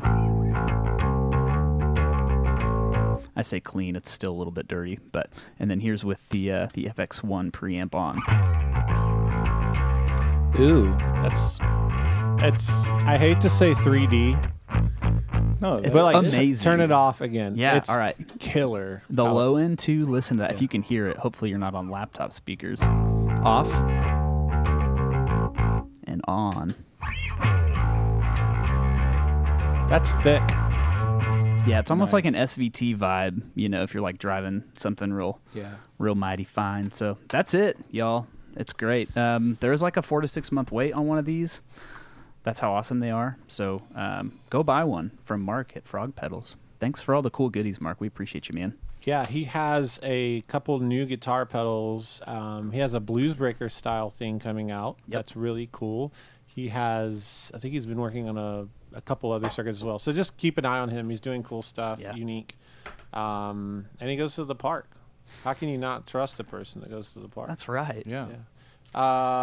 Where are we at? I think where we need to land here is we're going to give away 2 Browne pedals. But first off, look at the table. Just go down to the table. What in the world has happened? 2 hours of madness. What do you think, Dave? You're the resident expert. Do you have any wisdom on this? Well, I think Are they a that gimmick? tubes can do cool things. I think sometimes we're just hearing starved plate clipping, and that's a sound. It is, yeah. And it's not a bad sound. It's just a sound. If you like it, it's good. Yeah, I think a lot of these are just starved plate clipping, and yeah, some, when I look at this pile, I think about these Voxes sound very unique and very usable. Not that everything up here is usable. When I think about flexibility, the Voxes, these Fenders have a lot of flexibility. That Eradicator, for me, this guy here, I love it. Like, if you can ever get I think he quit making them, so sorry, good luck. And we saw a Passion knob. Yeah, I mean, Look at it over there in the corner. That we learned that the Timeline used to be a giant pedal with handles and tubes. It sounds killer. Yeah, Nick. I mean, where you at, man? You want to like tube drums, maybe? Yeah, just Technically, a drum is a tube. I mean, yeah, kinda, I mean, a tube in shape alone, probably. But yeah, I mean, I think there's some cool sounds. I think if the invention of tube pedals was only so that there was a pedal that had a passion knob on it, that would have been a good enough reason for them to exist. I don't really feel like tubes are like like it doesn't get me like jazz. It doesn't crank your tractor. No, it doesn't. That's a phrase. And I guess I just feel like I don't really like the idea of like a giant glass bulb being in something I kick all the time. That's just me. It's not something I'm gonna. Oh, well, it does have a kick guard. That is, Dave is showing me that. But I will say that I think I'm good. I could take it or leave it. Some are good, some are bad. Some are good, some are bad. Addison? Yeah, I feel the same way. I have a few favorites that I heard. I was like, oh, man, that's a good tone. And then others that I heard that I was like, nah. So I could take it or leave it.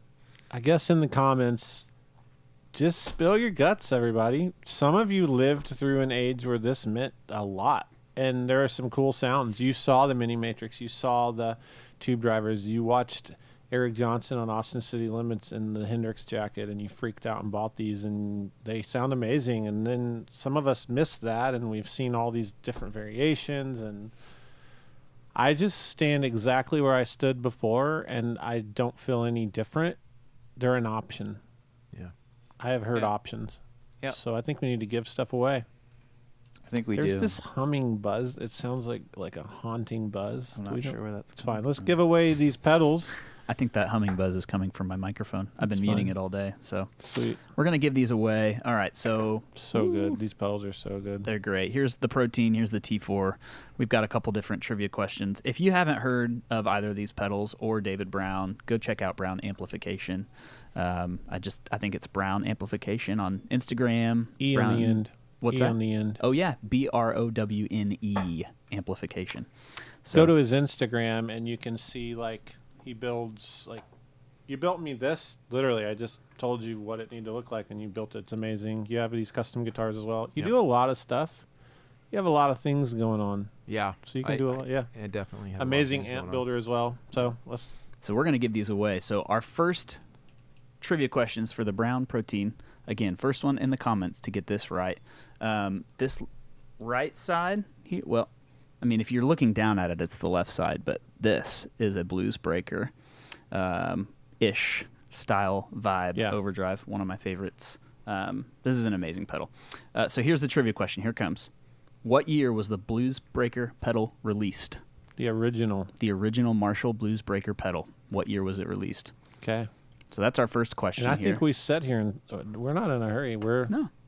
Should we do that other segment while we're waiting for people to get the answer? We could. We could. We or could. we Definitely could. save it. I don't know. Yeah. What's the other segment? Oh, yeah, that one. Number 12. Is that what we're talking about here? Yep. I think yes. I didn't forget that at all. You didn't I did forget. not forget It's okay. that in any way. It's totally fine. What is happening? Yeah. Pedal World News. Take it away, Addison. Welcome to this evening's edition of Pedal World News. Today we have some very, very, very exciting news to share with you. If you have not heard, Universal Audio has released 3 new guitar pedals under UA Effects. So very exciting, very awesome. There's 3 of them. We may or may not It's weird. next week be spending our live stream talking It's about like these there's pedals. not a lot of videos online. Right. Like It it'd is be weird. interesting if somebody could do a live next Wednesday about Wouldn't it them. be? That would that be. I just wonder how so I could weird. possibly get a hold of the prototypes. How do you think that you could wait? What do you? Huh? What do you have right? I don't have anything. I At the do bottom not. of your I don't have screen? like the actual prototypes here. Hold on. That looks like 1, 2, 3. Is that? Am I It's- seeing 3 different boxes I don't know. on the bottom? I don't there? know. Didn't I'm- they release 3 pedals? Yeah, there's 3. These boxes are really cool too. They're super cool. I like them a lot. The Wow. boxes feel fuzzy. It'd be really cool if we actually did a live and went through all the features and talked about these and stuff. Because there's not a lot of info out there. Would it be cool if we did it next Wednesday? We could do it next Wednesday. Maybe in the comments, if people are interested, I could see if I could plug up these prototypes that I've had for a few days. I don't even know how I got them. It's the weirdest thing. It's the weirdest thing to have the prototypes here, while there's really no content online. Oh, So but there weird. will be. Yeah. Maybe not. All 3 right. p.m. next week. Yeah, 3 p.m. Here's the Pedal World News ending just because it's a nice stinger. Pedal World News. Our giveaway winner. We have an answer. We have a winner. The answer is 1991. That's the year that the Blues Breaker pedal by Marshall was released. My favorite overdrive circuit. Who got that right? Joshua times 7. Good job. That's Wow. good. Hilarious. All right. Yep. That's a great pedal. That is very, Let's very give good. that last one away. Here we Yep. go. All right. So this next question is for this T4, the Browne Amplification T4. Here is the question. Why is this called the T4? I've answered Go. this on previous episodes. That so you if have. you had been watching shows like you should be, Yep. you know, we'll do a little standby. It'll say 2 minutes. Don't freak out. We'll do like 20 seconds of it. We just need some music. Ready? You want to just jam? I don't know. I'll put my guitar down. I'm exhausted. Addison and I'll jam. You guys jam. Just Okay, play yeah. some smooth jazz. Here we go. Why is the T4 called the T4? Here we go.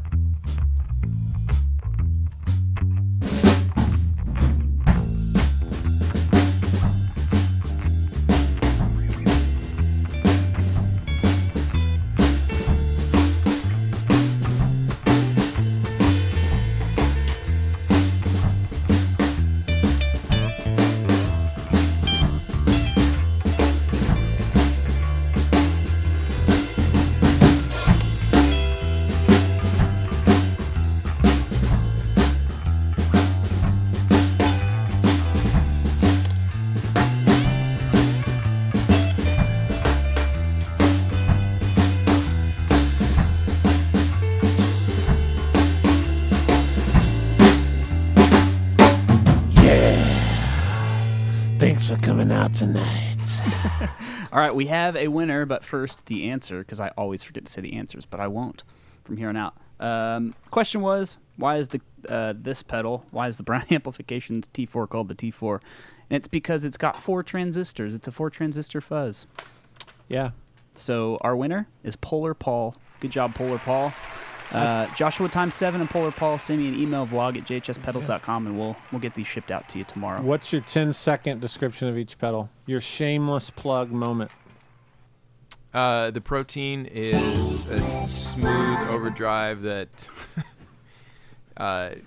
fits well in a lot of modern applications, big pedal boards, and gives you a lot of different options with a small footprint, 2 pedals in one.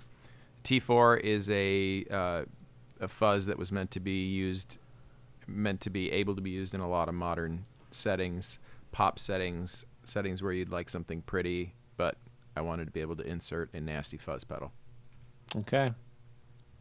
We've done a Amazing. lot today. So if you like this episode, hit like.